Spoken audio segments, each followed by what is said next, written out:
ये कहानी एक घमंडी सेठ और गरीब नौकर की है। एक छोटे से गांव में एक घमंडी सेठ रघुवीर रहता था। वह अमीर तो बहुत था, लेकिन हमेशा दूसरों को नीचा दिखाता और अपनी दौलत का दिखावा करता। गांव के लोग उससे डरते थे और उसकी बातों को ध्यान से सुनते थे। रघुवीर का एक नौकर था, रामू। रामू बहुत गरीब था, लेकिन उसका दिल बड़ा और ईमानदार था। वह अपने मालिक की सेवा पूरी मेहनत और सच्चाई से करता। वह जानता था कि उसका मालिक घमंडी है, लेकिन फिर भी वह अपना काम अच्छे से करता। एक दिन रघुवीर ने रामू से कहा, तुम्हारे जैसे गरीब नौकर मुझे कभी समझ नहीं पाएंगे। देखो मैं कितना अमीर हूँ, मेरी दौलत कितनी बड़ी है।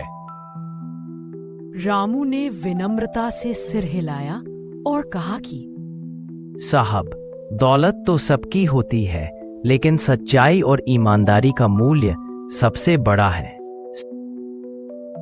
रघुवीर को रामू की यह बात अच्छी नहीं लगी।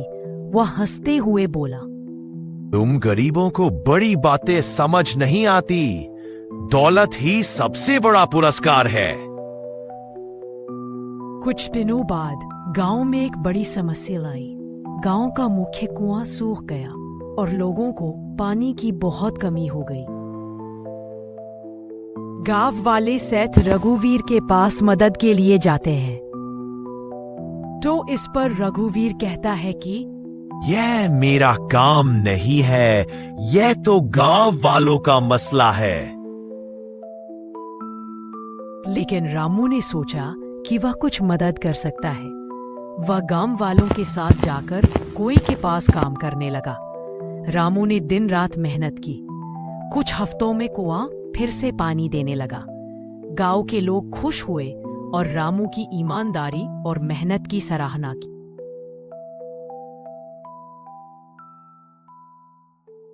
रघुवीर यह देखकर चकित रह गया। उसने पहली बार महसूस किया कि दौलत के बिना भी कोई बड़ा सम्मान पा सकता है। उसने रामू से कहा, तुम्हारी मेहनत और ईमानदारी ने सबको खुश कर दिया। मैं अपनी दौलत के बावजूद तुम्हारे जैसा सच्चा इंसान नहीं बन पाया। रामू ने मुस्कुराते हुए कहा, साहब, असली दौलत दिल और काम की ईमानदारी में होती है। सबकी मदद करना और खुशियां बांटना सबसे बड़ा पुरस्कार है। इस घटना के बाद रघुवीर बदल गया।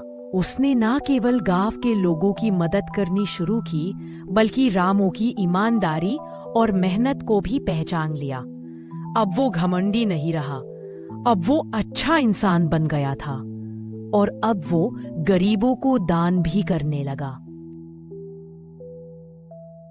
तो इससे हमें ये पता चलता है कि दौलत ही सब कुछ नहीं होती। हमारी ईमानदारी, हमारी सच्चाई और हमारी इंसानियत ही सबसे बड़ा पुरस्कार है। तो अगर आपको ये स्टोरी पसंद आई हो तो लाइक, शेयर और सब्सक्राइब करना ना भूलें। Thanks for watching.